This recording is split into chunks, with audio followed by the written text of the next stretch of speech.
Cafe से बाहर निकलने के बाद ईशान अलुबरना की ओर चल पड़ा। वह कमीना बीबी अपने मालिक को पीछे छोड़कर अकेले ही शहर चला गया, जिससे ईशान बहुत नाराज हुआ। सूरज तप रहा था। ईशान ने अपनी बाहें धूप से बचाने के लिए खोल दीं और उसने रेगिस्तानी कपड़े उतारने का फैसला किया।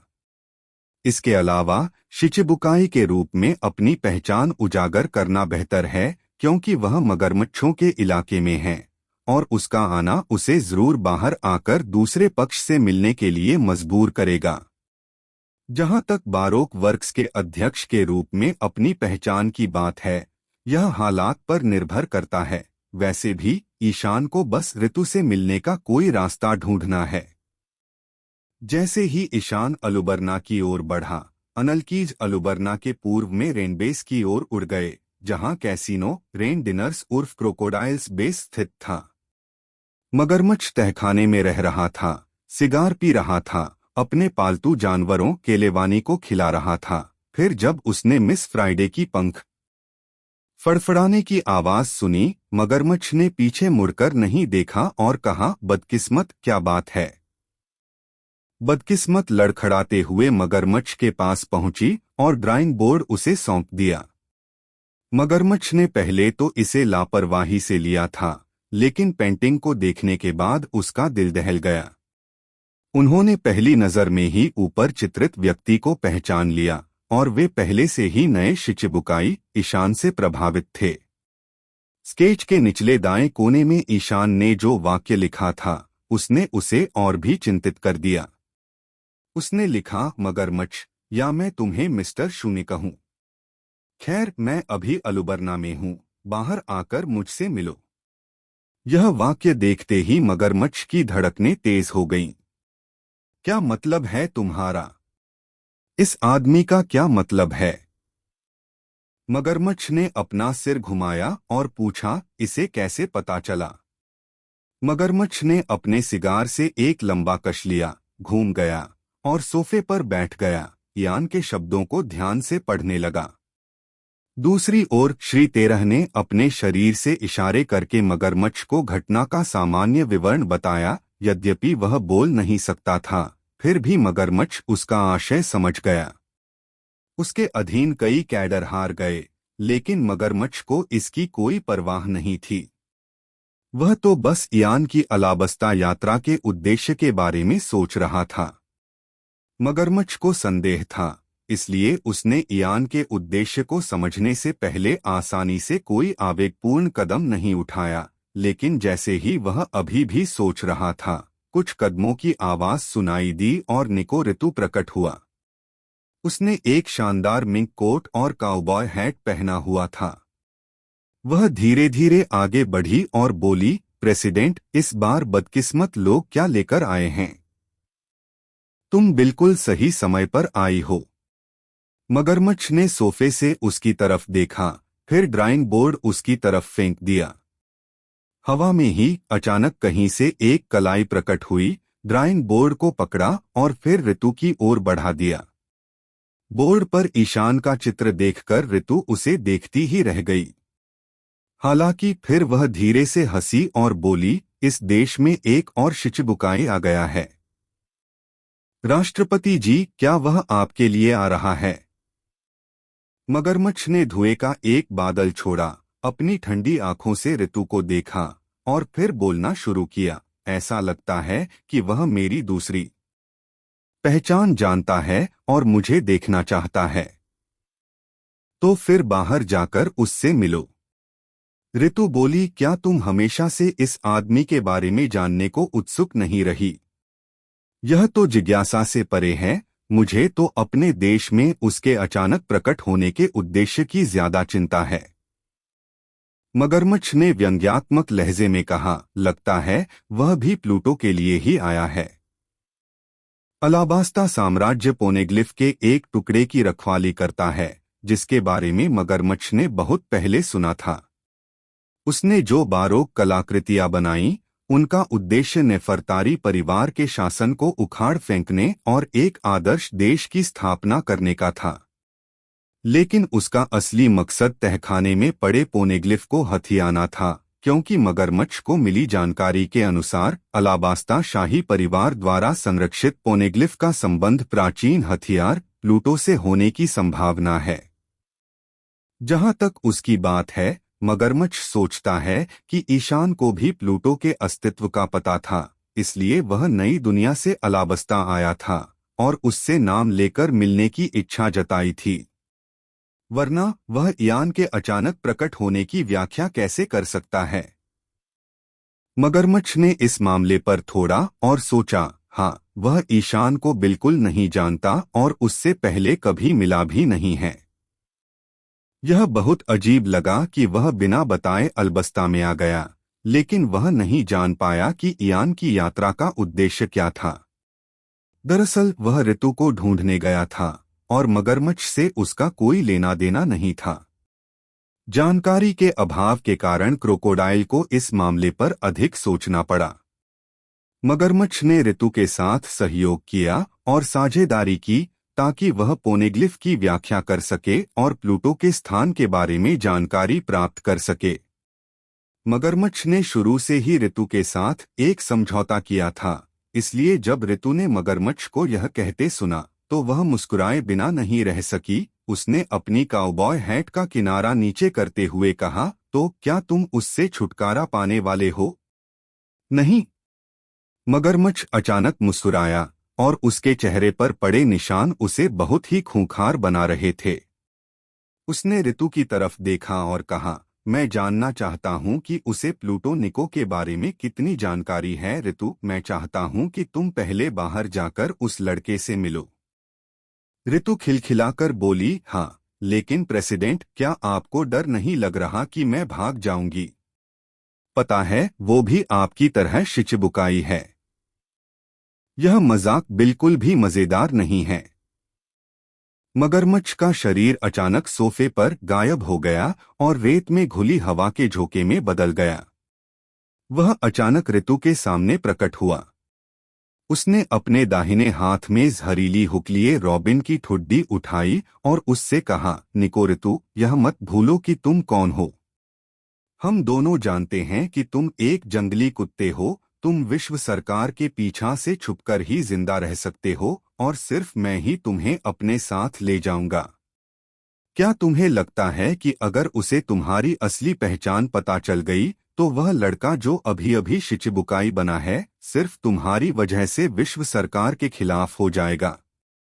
मगरमच्छ के शब्द बहुत चोट पहुंचाने वाले थे और रॉबिन की आंखों में अनिच्छा के निशान दिखाई दिए, लेकिन वह अपनी स्थिति को भी समझती थी, जानती थी कि मगरमच्छ सही था, साथ ही अब केवल मगरमच्छ ही उसे आश्रय दे सकता है। तो रॉबिन की आंखें अंधेरी हो गईं। बहुत बढ़िया।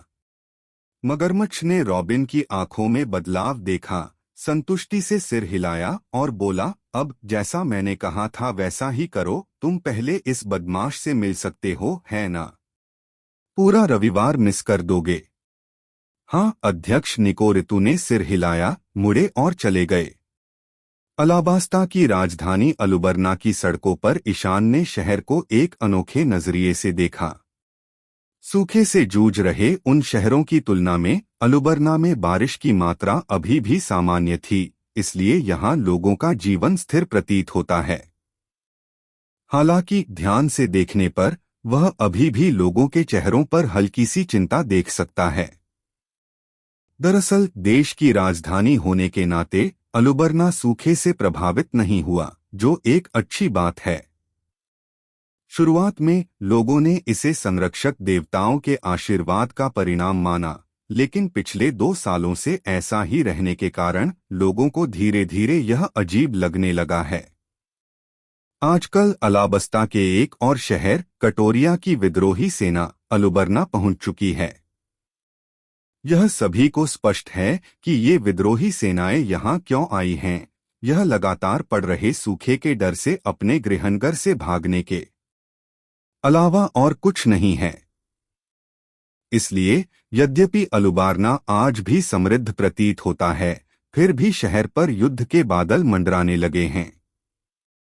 अलुबर्ना की सड़कों पर ईशान को स्थानीय लोगों के अलावा कुछ समुद्री डाकू जैसे लोग भी दिखाई दे रहे थे। ईशान ने पहले तो सोचा कि ये समुद्री डाकू शहर में बस सामान भर रहे हैं और घूम रहे हैं। हालांकि ऐसा सोचने के कुछ ही देर बाद उसने एक डकैती देखी। अलुबर्ना में एक ज्वेलरी स्टोर था। दर्जनों समुद्री डाकू अचानक चाकुओं और बंदूकों के साथ बाहर निकल आए। हर एक के हाथ में एक भरा हुआ बैग था और बाहर निकलते ही वे भागने के लिए बेतहाशा दौड़ पड़े। ज्वेलरी स्टोर का मालिक चिल्लाया और दुकान के दरवाजे से बाहर भागा, चिल्लाया, चोर, मेरी मदद करो, उन्हें पकड़ो। उसे हैरानी हुई कि उसके चिल्लाने का कोई असर नहीं हुआ। जिन राहगीरों ने उसकी बात सुनी थी वे तुरंत समझ गए कि क्या हुआ है। एक जोरदार चीख के बाद वे पीछे हट गए और रास्ता साफ कर दिया। इन समुद्री डाकुओं के हाथों में हथियार हैं और ये लोग मुसीबत में नहीं पड़ना चाहते। यह दृश्य देखकर समुद्री लुटेरे और भी घमंड से भर गए और खिलखिलाकर हंसने लगे। पीछे वाले समुद्री लुटेरे को शक था कि ज्वेलरी शॉप का मालिक उनका पीछा करता रहेगा, इसलिए उसने पीछे मुड़कर देखा, अपनी बंदूक उठाई और मालिक पर गोली चला दी। दुकान मालिक के सीने में गोली लगी और वह जमीन पर गिर पड़ा तथा उसके शरीर के चारों ओर खून की धारा फैल गई, जिससे यह दृश्य देखने वाले लोग और अधिक भयभीत हो गए। जल्दी करो, साहब को खबर दो, मगरमच्छ, एक राहगीर चिल्लाया।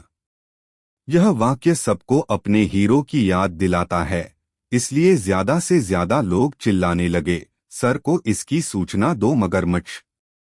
ईशान ने शुरू से ही ये सब देखा था और उसे थोड़ा अजीब लगा।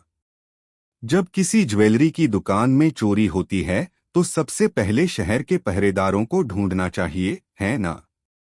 इन लोगों ने ऐसा व्यवहार क्यों नहीं किया?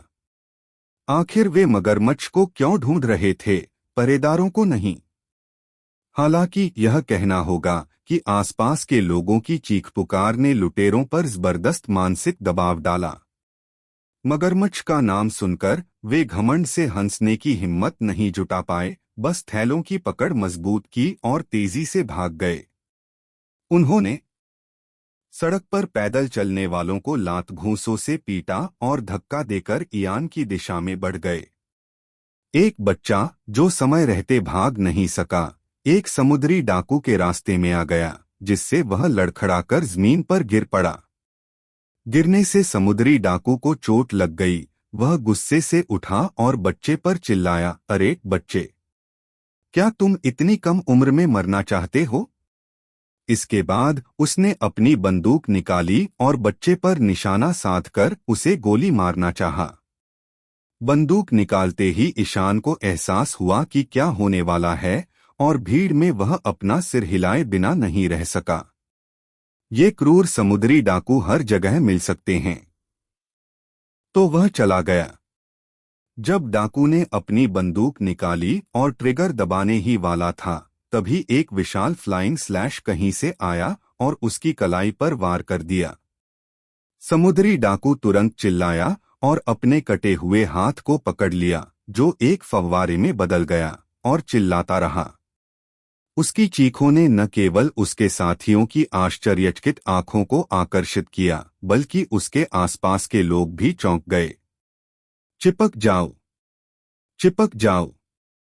घंटी की एक कर्कश ध्वनि सुनाई दी। जब ईशान भीड़ से बाहर निकला और लुटेरे के सामने खड़ा हो गया, उसके हाथ में सेनबोनजाकुरा घूम रहा था।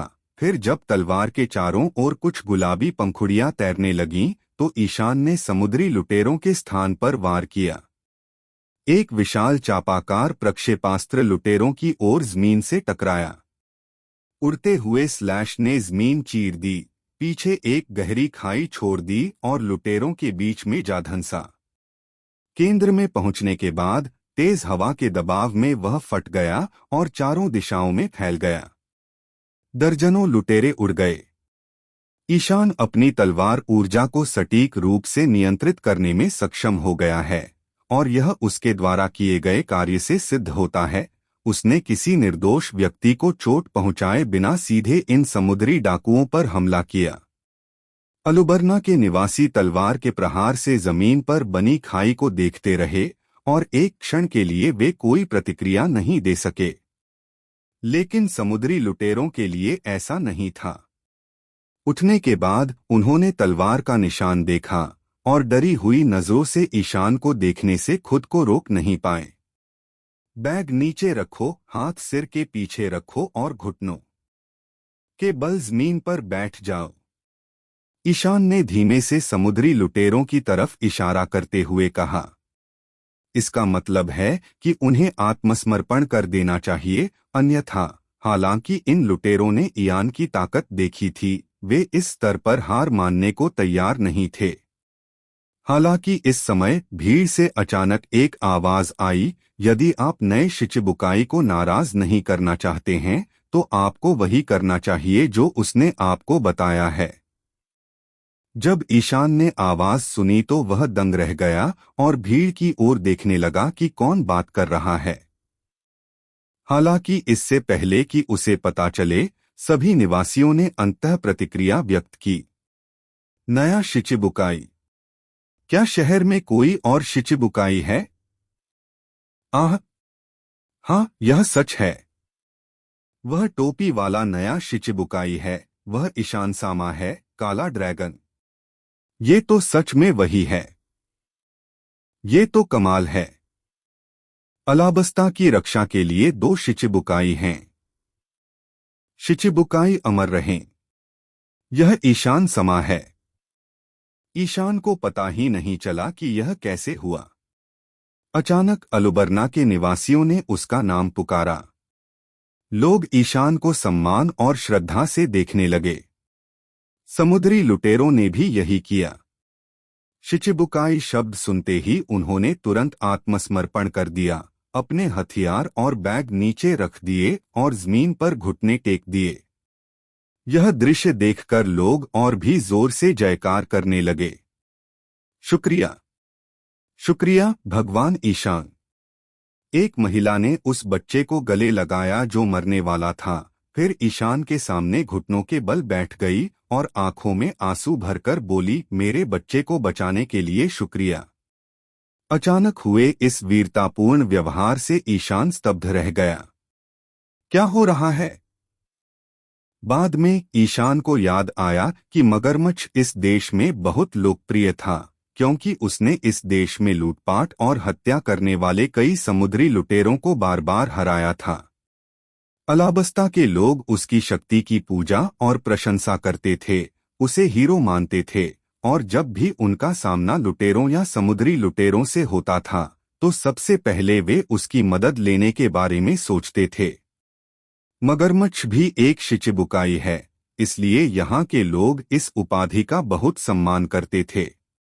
किसी एक सदस्य से प्रेम करने पर वह पूरे समूह से प्रेम करने लगता था। जब ईशान को शिचिबुकाई के रूप में पहचाना गया तो उसे तुरंत हीरो जैसा ही सम्मान मिला। मुझे कहना पड़ेगा कि मगरमच्छ वाकई एक मास्टरमाइंड है। वो इस देश का हीरो बन गया है, जबकि वो इस राज्य को ध्वस्त करने की गुप्त योजना बना रहा था। अगर सब कुछ ठीक रहा तो वो उस समय एक हीरो की छवि में नजर आएगा, और हो सकता है कि वो नया राजा भी बन जाए। यह सोचकर ईशान को अचानक लगा कि यह घटना तो बहुत जानी पहचानी है। क्या यही तो डोफ्लामिंगो ने ड्रेसरोसा का राजा बनने के लिए किया था? फर्क तो बस साधन का है। ईशान को अलुबर्ना के लोगों ने घेर लिया था। हालांकि शिचिबुकाई होने के कारण लोग उसके बहुत करीब आने की हिम्मत नहीं कर पा रहे थे, फिर भी उन्होंने उसका रास्ता रोक लिया। अलुबर्ना के पहरेदारों के आने के बाद ही उसकी घेराबंदी का अंत हुआ।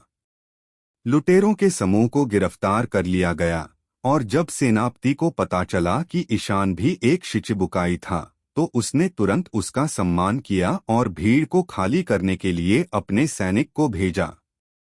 इसके अलावा सेनापति ने तुरंत कुछ गार्डों को महल में इसकी सूचना देने के लिए भेजा। ईशान को इस सब की कोई परवाह नहीं थी। वह अभी भी वहीं खड़ा था, उस आदमी को ढूंढ रहा था जिसने अभी बात की थी। तभी ईशान को बिखरी हुई भीड़ से थोड़ी ही दूर खड़ी एक सुंदर सी आकृति दिखाई दी। जब इयान की नजर उस पर पड़ी तो वह मुस्कुराई और मुंह फेर लिया। यह निको ऋतु है। ईशान ने उसे तुरंत पहचान लिया और दंग रह गया। हालांकि ऋतु को धीरे धीरे जाते देख वह स्पष्ट रूप से उसके आने का इंतजार कर रही थी, इसलिए ईशान ने अपने आसपास की चीजों को नजरअंदाज कर दिया और तुरंत उसके पीछे चला गया। वे पहरेदार ईशान का पीछा करना चाहते थे, उसके निर्देशों की प्रतीक्षा कर रहे थे, लेकिन ईशान ने उन्हें हटा दिया। ऋतु के पीछे पीछे चलते हुए ईशान सोच में पड़ गया। उसने अंदाजा लगाया था कि ऋतु से मिलने से पहले उसे मगरमच्छ से संपर्क करना पड़ेगा, लेकिन अप्रत्याशित रूप से ऋतु पहले ही प्रकट हो गई। मगरमच्छ का क्या? वो कहाँ है? कहीं ऐसा तो नहीं कि उसका संदेश पाकर ये आदमी उसके साथ कोई चाल चलना चाहता हो। इसी संदेह के साथ ईशान ऋतु का पीछा करता रहा जब तक कि उसने उसे एक पब में जाते हुए नहीं देख लिया। अंदर जाकर ईशान ने देखा कि ऋतु के अलावा वहां कोई मेहमान नहीं था।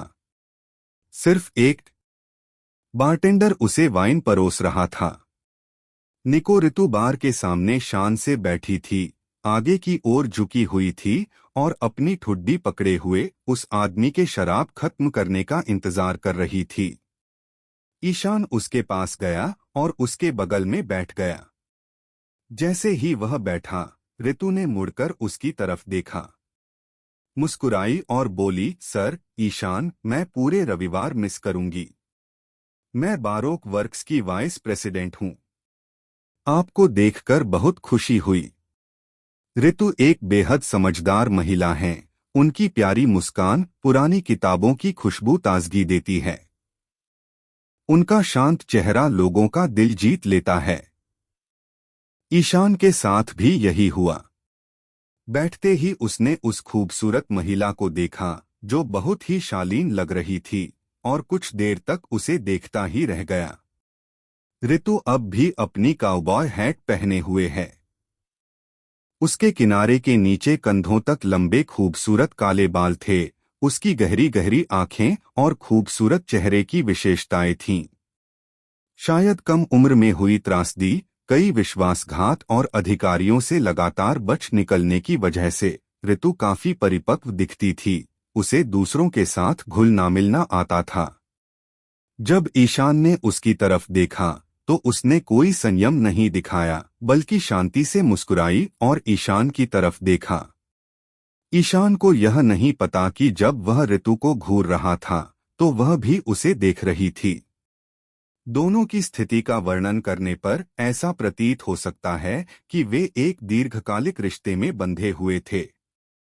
ईशान ऋतु को बहुत अच्छी तरह जानता है, उसका अतीत, उसे कहाँ ढूंढना है और वह अभी क्या कर रही है, यह सब जानता है, लेकिन उसने उसे कभी आमने सामने नहीं देखा और न ही ऋतु ने। यह उसकी ईशान से पहली मुलाकात है, लेकिन वह उसकी गतिविधियों और खबरों पर ध्यान दे रही है। इयान का शिचिबुकाई बनने का तरीका मगरमच्छ और डोफ्लेमिंगो जैसे अन्य सदस्यों से बहुत अलग था। उन्हें विश्व सरकार ने केवल इसलिए भर्ती किया था क्योंकि वे शक्तिशाली दुष्ट समुद्री डाकू थे। ईशान हमेशा से विश्व सरकार के खिलाफ खड़ा रहा है। उसे हराने में कई बार असफल होने के बाद उन्होंने उसे शिचिबुकाई बनाने का फैसला किया। विश्व सरकार सभी बस्टर कॉल्स और एडमिरल्स को नियंत्रित करती है और ये सभी बुरे सपने माने जा सकते हैं जो बचपन से ही ऋतु का पीछा कर रहे हैं। ओहारा का विनाश उसके जीवन की सबसे काली और दुखद घटना है, इसलिए जब विश्व सरकार की शक्ति की बात आती है तो वह भयभीत हो जाती है और खुद को निराश और शक्तिहीन महसूस करती है। हालांकि एक बहादुर आदमी, काले अजगर ईशान ने खुलेआम सेलेस्टियल ड्रैगन्स की जागीरों में आग लगा दी और मारिजोआ से सैकड़ों गुलामों को बचाया। ऐसी हरकतें उसे सीधे तौर पर विश्व सरकार का कट्टर दुश्मन बना देती और ऐसा व्यक्ति विश्व सरकार की पकड़ से कभी नहीं बच सकता। लेकिन ईशान बच गया और उसने उन्हें शिचिबुकाई की उपाधि देने के लिए मजबूर कर दिया।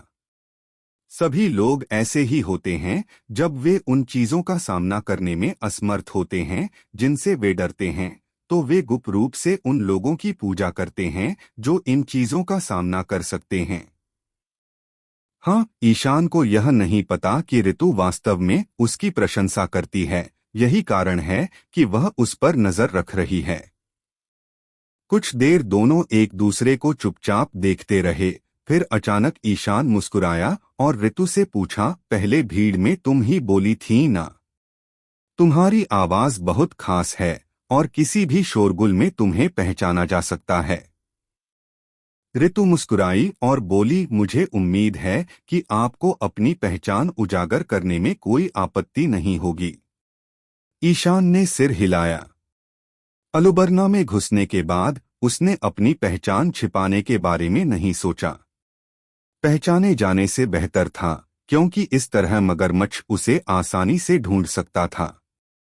बस ईशान ने अपनी ठुड्डी रगड़ते हुए ऋतु की तरफ देखा और बोला, तुम क्यों बाहर आई? वो नहीं।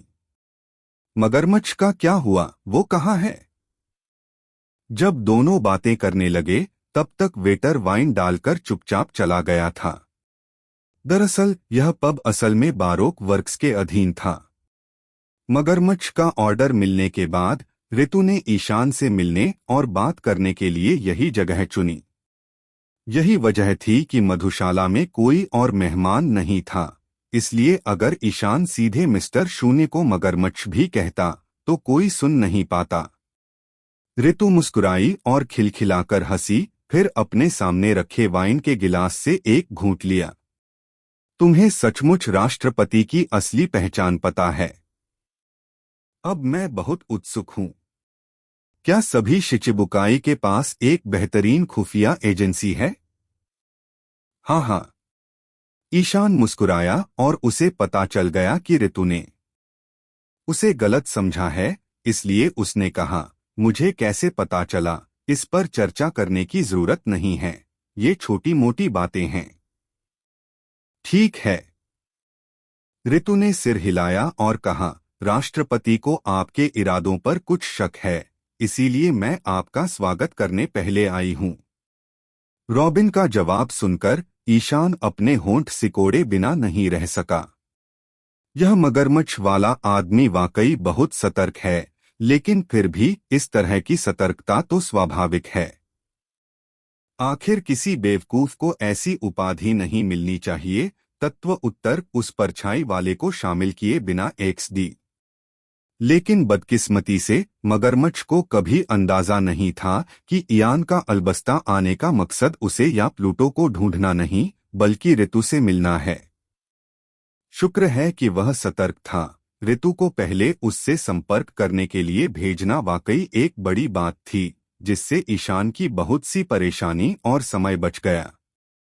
इसलिए ईशान ने मगरमच्छ की अशिष्टता पर ध्यान नहीं दिया और सीधे कहा, वास्तव में मैं यहाँ उससे मिलने नहीं बल्कि आपको देखने आया था। ऋतु ने पलकें झपकाईं और उत्सुकता से पूछा, तुम मुझे ढूंढ रहे हो? हम। ईशान ने सिर हिलाया और अचानक बोला, मिस ऑल संडे ये आपका नाम नहीं, बस एक उपनाम होना चाहिए, है ना? क्या आप मुझे अपना असली नाम बता सकती हैं? रॉबिन की आंखें थोड़ी सिकुड़ गईं और वह मुस्कुराते हुए बोला, मेरा नाम। क्या यह जरूरी है?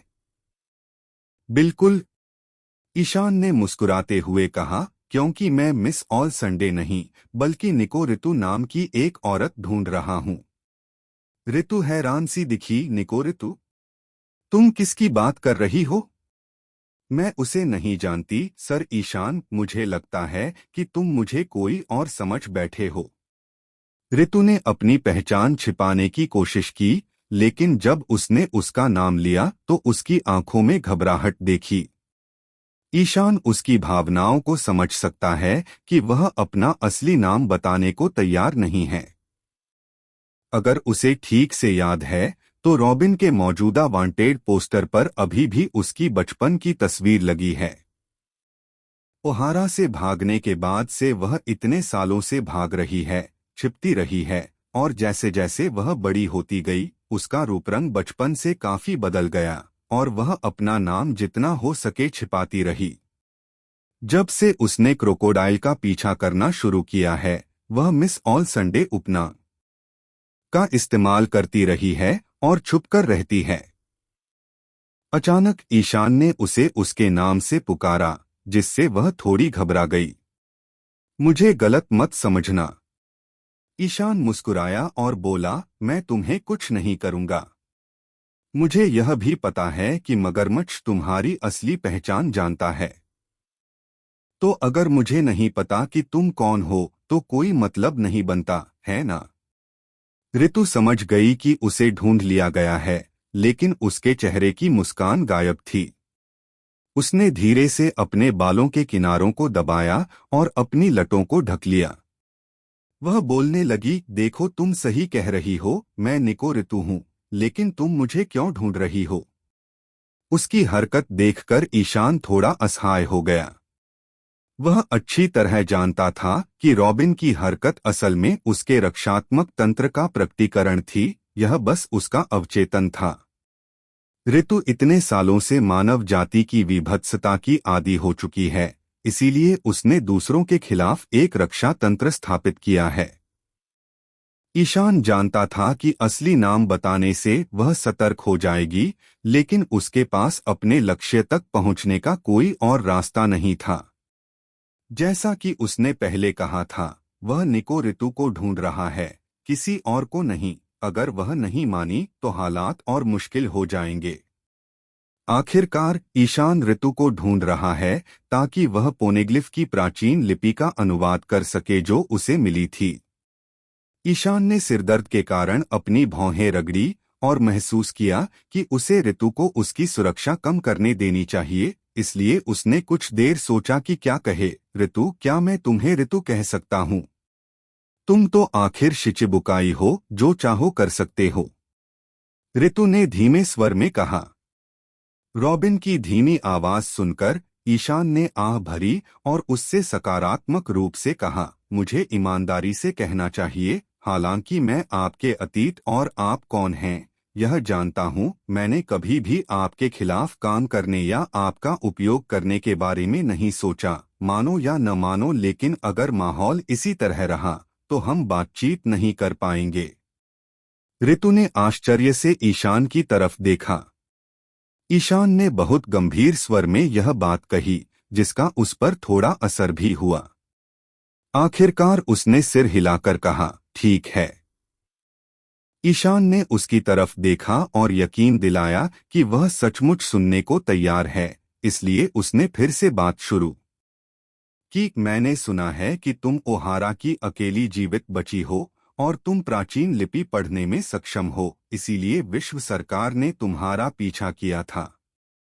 ओहारा के साथ जो हुआ उससे मुझे गहरी सहानुभूति है, लेकिन तुम या मैं अतीत को बदलने के लिए कुछ नहीं कर सकते। तुम्हें बस खुशी खुशी जीना जारी रखना है। ऋतु ने आश्चर्य से ईशान की तरफ देखा।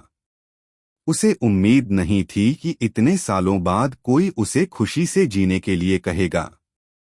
ईशान की बातें सुनकर ऋतु को लगा कि नया शिचिबुकाई ईशान मगरमच्छ से बहुत अलग है। ईमानदारी एक ऐसी भावना है जो दूसरों को गहराई से प्रभावित कर सकती है। ईशान ने उस समय राघव चौहान को उसका हकदार सम्मान देकर और अपनी बात पर अडिग रहकर अपने ग्रुप में शामिल कर लिया था। यही वजह है कि वह कई दूसरे कप्तानों से अलग है। अब ऋतु को लगने लगा था कि वह वाकई अलग है। मुस्कुराते हुए ईशान ने ऋतु से कहा, जैसा कि मैं सोच रहा हूं, तुम पुरातत्वविद बनना चाहती हो, है ना? लेकिन पोनेग्लिफ्स के बारे में तुम कितना जानती हो? इस वाक्य ने ऋतु को पूरी तरह से स्तब्ध कर दिया। तुम्हें पोनेग्लिफ्स के बारे में भी पता है? ऋतु ने आश्चर्य से फुसफुसाया। ईशान ने हाथ फैलाकर कंधे उचकाते हुए कहा, मैं तुम्हारी सोच से कहीं ज्यादा जानता हूं। दरअसल नई दुनिया में प्रवेश करने के बाद तुम पाओगे कि ये रहस्यमयी स्तंभ कोई रहस्य नहीं है। क्या बात है? ऋतु ने ईशान को घूर कर देखा। ईशान ने कहा, दुनिया भर में लगभग 30 पोनेग्लिफ हैं, जिनमें से 4 लाल पोनेग्लिफ हैं, जिनमें अंतिम द्वीप तक जाने वाला रास्ता और अन्य प्रकार के पोनेग्लिफ शामिल हैं।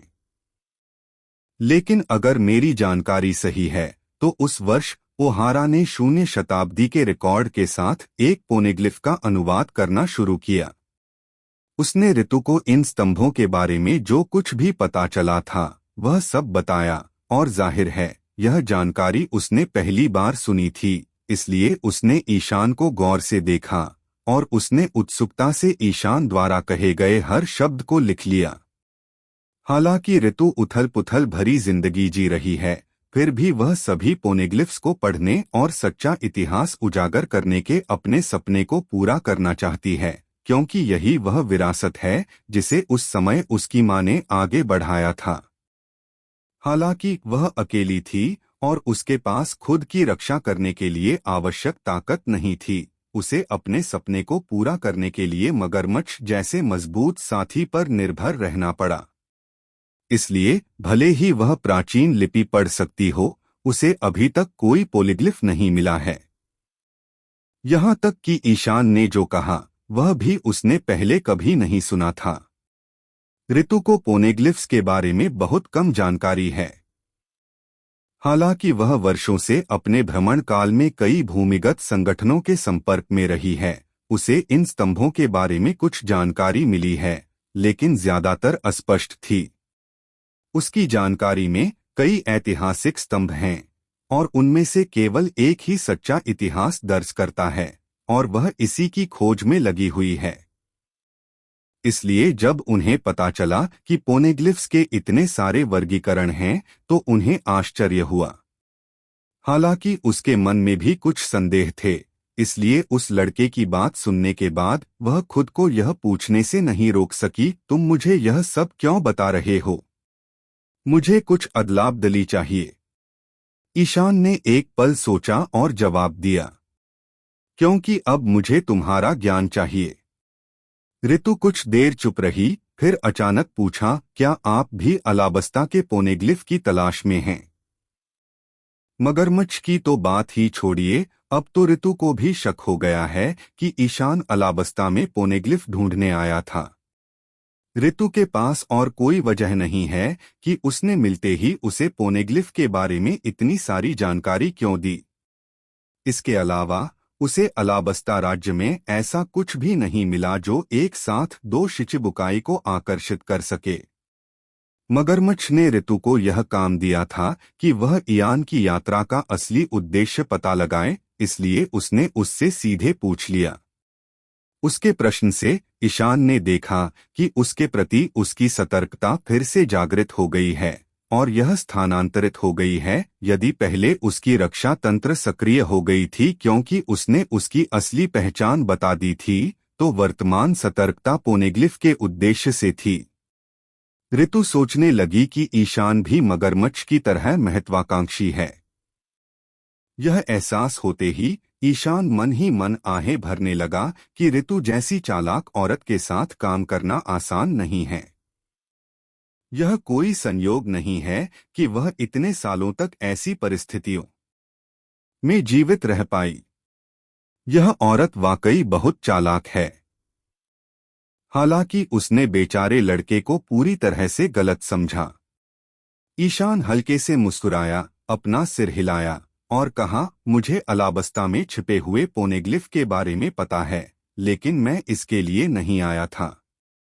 फिर ईशान ने अपनी बात कहना बंद किया और सीधे अपने पोनेग्लिफ का घिसा हुआ शिलालेख निकाला। उसने उसे बार पर पटक दिया और कहा, मैं तुम्हें ढूंढने आया था। उम्मीद है कि तुम इस शिलालेख का अनुवाद करने में मेरी मदद कर सकोगे। प्राचीन लिपि ऋतु के लिए इतनी परिचित थी कि जब उसने उन पर लिखे अक्षरों को देखा तो वह उन्हें सीधे पहचान गई और खुद को आश्चर्यचकित हुए बिना नहीं रह सकी। क्या ये प्राचीन अक्षर हैं? बिल्कुल सही। ईशान ने सिर हिलाया और कहा, यह एक पोनेग्लिफ से है जो मुझे मिला है। मैंने इसकी विषयवस्तु इस कागज पर छापी है। रॉबिन का शांत भाव आखिरकार बदल गया और वह बहुत उत्साहित हो गई। वह अचानक सीधी खड़ी हुई, ईशान के पास गई और शिलालेख पर लिखे शब्दों को ध्यान से पढ़ने लगी। ईशान ने उसकी उत्तेजना देखी, उसे परेशान नहीं किया, मुस्कुराया और अपनी वाइन पीने लगा, जिससे ऋतु उस पल का आनंद ले सके। हालांकि क्योंकि ऋतु उसके बगल में खड़ी थी, ईशान उसका चेहरा नहीं देख सका और वह उसके भावों को पढ़कर यह भी नहीं समझ पाया कि क्या लिखा है। जब ऋतु कागज के बड़े टुकड़े पर लिखी इबारत पढ़ रही थी, तो उसकी पुतलियां बहुत फैल गईं। यह बेहद हैरानी और सदमे का भाव था। हालांकि उसका चेहरा तुरंत अपनी सामान्य अवस्था में आ गया। थोड़ी देर बाद जब ईशान ने देखा कि ऋतु ने पढ़ना समाप्त कर दिया है, तो उसने अपना सिर घुमाया और उत्सुकता से उससे पूछा, हम्मा, बताओ तुम्हें क्या मिला? ऋतु ने ईशान की ओर देखा और धीरे से सिर हिलाया। अरे, क्या आप मुझे बता सकते हैं कि इस शिलालेख पर क्या लिखा है? ईशान ने फिर पूछा। क्या एक्सचेंज से तुम्हारा यही मतलब था? ऋतु ने पूछा।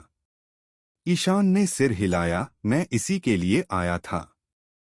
हालांकि इयान को आश्चर्य हुआ जब ऋतु ने उसे तुरंत जवाब नहीं दिया, बल्कि वह अपनी कुर्सी पर वापस बैठ गई, अपनी ठोड़ी को पकड़े हुए, अपनी सुंदर आंखों से ईशान को घूर रही थी और ध्यान से उसे देख रही थी। क्या बात है? ईशान ने खुद को शक से देखा, पर कुछ भी असामान्य नहीं था। परिणामस्वरूप ऋतु ने अपना सिर हिलाया और कहा, नहीं, मैं वास्तव में संकोच कर रही हूँ। क्या आप वास्तव में चाहते हैं कि मैं आपको इस रगड़ की सामग्री बताऊं? हाँ, बिल्कुल, लेकिन क्या इसकी विषयवस्तु में कोई समस्या है? ईशान ने पूछा। ऋतु अचानक मुस्कुराई और ईशान से बोली, क्योंकि इस ऐतिहासिक ग्रंथ में प्राचीन हथियारों, विशेष रूप से प्लूटो के बारे में जानकारी है। इतना कहकर ऋतु अचानक रुक गई। क्या? ईशान भौहें चढ़ाए बिना नहीं रह सका। एक प्राचीन हथियार? प्लूटो? यह सही नहीं हो सकता। इस पोनेग्लिफ में प्लूटो के बारे में जानकारी कैसे हो सकती है? ईशान की याद में अलाबस्ता के पोनेग्लिफ में प्लूटो के स्थान का विवरण है। और ईशान जानता है कि प्लूटो एक युद्धपोत है, जिसका डिजाइन फरहान के पास अभी भी है। वैसे भी ईशान को लगता है कि इस शिलालेख में इस हथियार के बारे में विवरण नहीं होना चाहिए, है ना? दरअसल इयान्स पोनेग्लिफ इस समय अपने स्काई आइलैंड बैलोन टर्मिनल पर हैं। स्काई आइलैंड में संरक्षित पोनेग्लिफ में नीले समुद्र में नौकायन कर रहे किसी युद्धपोत की जानकारी कैसे हो सकती है? मुझे नहीं लगता कि वह सच कह रही है। यह संभव नहीं हो सकता। इयान की भ्रमित निगाहें ऋतु पर टिकी थीं और उसने पाया कि उसकी खूबसूरत आंखों की गहराई में एक चंचल निगाह की चमक थी, जिसे देखकर ईशान स्तब्ध रह गया। जैसे ही वह कुछ कहना चाहता था, उसने अचानक रॉबिन की बाईं कलाई देखी, जिससे उसने अपनी ठोड़ी पकड़ रखी थी। रॉबिन की त्वचा बहुत चिकनी और नाजुक थी और उसकी कलाई बहुत सुंदर थी, लेकिन इयान की नज़र उसकी गोरी त्वचा पर नहीं, बल्कि उसकी कलाई पर पहनी हुई चीज पर पड़ी। यद्यपि यह रॉबिन की आस्तीन से आंशिक रूप से अवरुद्ध था, ईशान ने इसे एक नज़र में पहचान लिया, जो एक विशेष डेन डेन मुशी था। और डेन डेन मुशी का रंग काला था। ईशान तुरंत समझ गया कि क्या हो रहा है, इसलिए उसने आगे बढ़कर रॉबिन का हाथ पकड़ लिया और उसकी आस्तीन ऊपर उठा दी। निश्चित रूप से इस काले उपकरण का उपयोग कॉल के लिए नहीं किया गया था और इसका एकमात्र कार्य छिपकर सुनना था। ईशान अच्छी तरह जानता है कि दूसरे छोर पर एक रिसीवर होना चाहिए, जिसने ऋतु के साथ उसकी पिछली बातचीत सुनी होगी। यदि वह गलत नहीं था, तो गुप्तचर मगरमच्छ होना चाहिए। ईशान को इस बात पर कोई आश्चर्य नहीं हुआ कि ऋतु एक काले डैन डैन मुशी के साथ उससे मिलने आई थी, क्योंकि मगरमच्छ इस दुनिया में अपने अलावा किसी पर भरोसा नहीं करता था। और भले ही ऋतु उसकी डिप्टी और पार्टनर थी, लेकिन वह उस पर कभी भरोसा नहीं करता था। इसलिए यह उम्मीद की जानी चाहिए थी कि वह उन दोनों के बीच की बातचीत को सुन सकता था। हालांकि ईशान को इस बात पर थोड़ी उलझन हुई कि ऋतु ने वह वाक्य पहले क्यों कहा।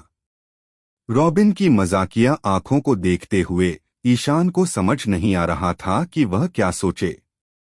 वह खुद को रोक नहीं सका और उठकर खड़ा हो गया, ऋतु के पास गया, उसकी बाईं कलाई पकड़ ली और अपने दाहिने हाथ से रॉबिन की ठुड्डी को धीरे से उठाया और मुस्कुराते हुए बोला, मेरी महिला, आपके पास अद्भुत साहस है। ऋतु हल्के से मुस्कुराई और बोली, मैं सच कह रही हूं। ईशान ने अपनी नजरें सिकोड़ते हुए कहा, क्या तुम्हें डर नहीं लग रहा कि मैं अब तुम्हें मार डालूंगा? ऋतु और भी शानदार ढंग से मुस्कुराई और जवाब दिया, मुझे पता है कि आप एक शिचिबुकाई हैं, लेकिन यह मत भूलिए कि मेरे राष्ट्रपति भी एक शिचिबुकाई हैं। हाँ हाँ हाँ हाँ। ईशान जोर से हंसे बिना नहीं रह सका। रॉबिन का बायां हाथ उठाकर काले डैन डैन मुशी पर चिल्लाया, मगरमच्छ, दूसरी तरफ तुम ही हो ना? क्या मैंने तुम्हें इतना डरा दिया कि तुम ऐसे हथकंडे अपना रहे हो, मेरी बातें छुपकर सुन रहे हो?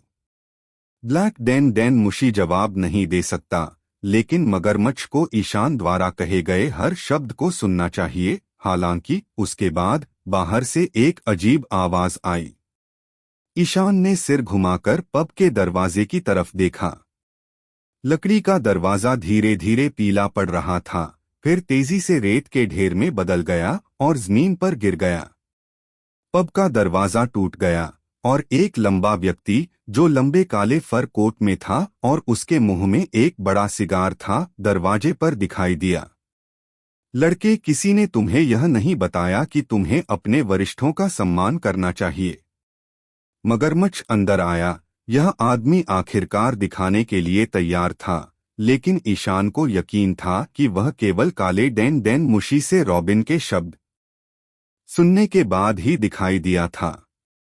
जब वह अंदर आया तो ईशान ऋतु को गंभीर नजरों से देखने से खुद को नहीं रोक सका। ईशान अच्छी तरह जानता था कि वह जानबूझकर झूठ बोल रही है। मगरमच्छ प्राचीन हथियार प्लूटो के बारे में जानकारी ढूंढ रहा था, लेकिन उसका ठिकाना केवल एक पोनेग्लिफ पर दर्ज था। इसलिए उसने ऋतु को शरण देने और उसके साथ सहयोग करने का फैसला किया। इसलिए यान के रगड़ने वाले शिलालेख को पढ़ने के बाद उसने जानबूझकर इस हथियार के बारे में बात की। यही वजह है कि ईशान ने अभी कहा कि रॉबिन वाकई बहादुर है। वह उसके झूठ की बात नहीं कर रहा था, बल्कि इसलिए कि उसने दो शिचिबुकाई के बीच झगड़ा कराने की हिम्मत की थी। हाँ, शायद यही रॉबिन का मकसद था। जैसे मगरमच्छ ऋतु पर भरोसा नहीं करता, वैसे ही ऋतु भी उस पर भरोसा नहीं करती। जाहिर है दोनों एक दूसरे का इस्तेमाल कर रहे हैं। अगर पहले ऋतु ने मगरमच्छ के लिए मुसीबत खड़ी करने के बारे में सोचा भी नहीं था, तो ऐसा सिर्फ इसलिए हुआ क्योंकि मगरमच्छ का मुकाबला करने वाला कोई भी आसपास नहीं आया था। इसलिए ऋतु ने फिलहाल मगरमच्छ की बात मान ली। लेकिन अब ईशान, जो एक शिचिबुकाई भी है, अलाबस्ता में दिखाई दिया, इसलिए ऋतु को मगरमच्छ को छोड़ने का मौका मिल गया। अगर दो शिचिबुकाई प्लूटो की जानकारी के लिए लड़े तो कैसा होगा? वह यह देखना पसंद करेगी। यदि मगरमच्छ जीतता है तो इसका मतलब यह नहीं है कि उसे रगड़ शिलालेख मिलेगा। ईशान बड़े कागज के साथ भागने की संभावना है, और यदि ईशान जीतता है तो इसका मतलब यह नहीं है कि वह अपने साथी शिचिबुकाई को मार देगा। ऋतु अभी भी मगरमच्छ के लिए उपयोगी था। फिर जब वह भागता है तो वह निश्चित रूप से ऋतु को अपने साथ ले जाएगा। सबसे बड़ी संभावना यह है कि दोनों पक्षों को नुकसान होगा। उस स्थिति में ऋतु मगरमच्छ के नियंत्रण से बाहर निकलने में सक्षम हो सकती है। कुछ भी पक्का नहीं था, लेकिन ईशान को मानना ही पड़ा कि ऋतु सचमुच आग से खेल रही है। क्या उसने सोचा था कि अगर मगरमच्छ जीत गया और फिर उससे प्लूटो के ठिकाने के बारे में पूछा तो वह क्या करेगी? या अगर दोनों शिचिबुकाई मिलकर उससे वही सवाल पूछें तो शायद उसकी जान ही चली जाए। ईशान को लगा कि ऋतु इतनी समझदार औरत इन नतीजों पर विचार करने से चूक नहीं सकती थी, लेकिन फिर भी उसने ऐसा किया। लेकिन क्यों? इसका एक ही कारण है। जैसा कि ईशान जानता है, ऋतु ने सचमुच जीने की इच्छा खो दी है। उसका सपना हमेशा उसकी पहुंच से बाहर रहा है और उसे पूरा करने के रास्ते में बहुत से लोग खड़े हैं। विश्व सरकार, कम्युनिस्ट पार्टी और शिचिबुकाई जैसे शक्तिशाली व्यक्ति जो एक के बाद एक प्रकट हुए, यह सब सिर्फ प्राचीन ग्रंथों को पढ़ने में उसकी दक्षता के कारण हुआ। कोई भी ऐसा व्यक्ति कभी प्रकट नहीं हुआ जो वास्तव में उसकी